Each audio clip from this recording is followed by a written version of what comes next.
Hey, it's King McKay. Let's break down the second trailer for Game of Thrones Season 7. So we first start off with this really quick reminder of how the relationship between Sansa and Littlefinger will be a key thing on trial this entire season. Since Season 1, Littlefinger has been the tutorer, the caretaker, and the manipulator of Sansa interactions. Now it would be really interesting to see with the whole new developments of her character, and all throughout these seasons how the relationship will end up, and who will end up on the cobblestone as dead.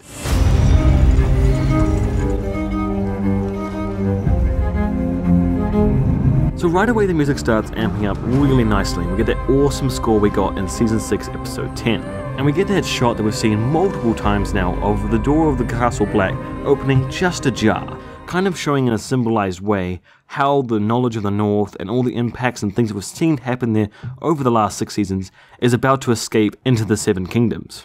So it appears that Bran and Mira are finally heading back to the Seven Kingdoms, just as Jon is about to head back into the north, again missing each other probably by a sly chance. Now as we cross back to King's Landing, I see this really interesting scene when the Cold Cokes are kind of pushing through the crowd and they all seem to be clapping. So clearly I feel like Cersei has just won a victory and they're returning to the Red Keep. This victory could be what we saw with Jaime in the open field with his archers later on in this trailer. But it really starts to bring credence to the theory I brought up in the last video about how Dany's going to have some huge setbacks the first time she arrives into Westeros. Like many things in this trailer, this shot here confirms something we saw way back in the filming stages of Season 7, and this kind of little spoiler that we saw from leaked photos. Now a lot of the things that came out during that period seemed a bit crazy and bizarre, but with more and more of it getting confirmed in these trailers, it seems like Season 7 is going to be batshit crazy.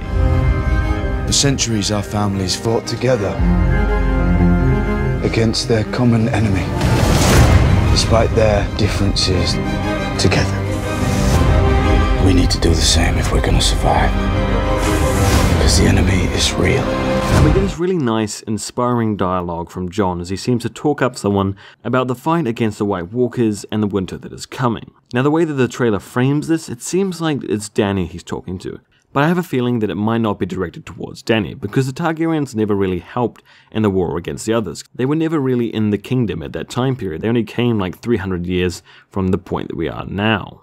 Now I'd be quite surprised if it's towards Cersei and the Lannisters, so it'd be really interesting to see what lord it actually is he's talking to here. Tell me what you guys think, because I'm not entirely sure who this is, but I just don't think it's Dany. Now even though this dialogue isn't directed towards Dany, I'm still pretty sure they're gonna meet up, like absolutely certain. Now how Jon's gonna convince her is gonna be a different thing entirely, because she doesn't even know the legend of the White Walkers. She has never been in Westeros, so how would she know?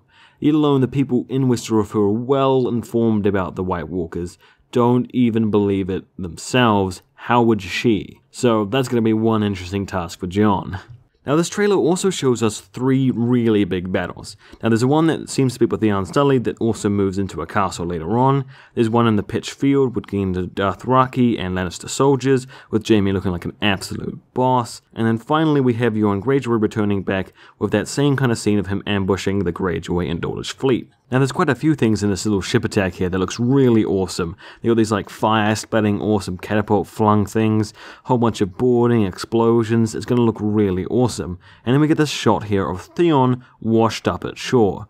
So I believe that he gets out of this fight just barely, but he won't be captured by Euron Greyjoy. He'll survive the fight. So now this leaves us with just one thing. The Game of Thrones equivalents of Team Titans, Justice League, awesome Omega Squad, whatever, conversion of the best characters ever for an awesome ass heist up north. We got Tormund acting like a bleep boss. We've got Beric Dondarrion acting like fucking Qui-Gon Jinn with his lightsaber sword. We have Jon leading the pack running for dear life. And from what we can see so far, it looks like their mission is going to go horribly wrong.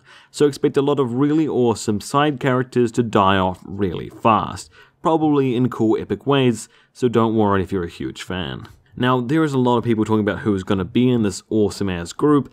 Now, some people saying like the Hound, and then there's going to be Gendry, and all these other people. So tell me your guys' lists of who you think is going to be in this awesome Omega Squad, because it's probably going to be a really big highlight for the season, and should be really fun.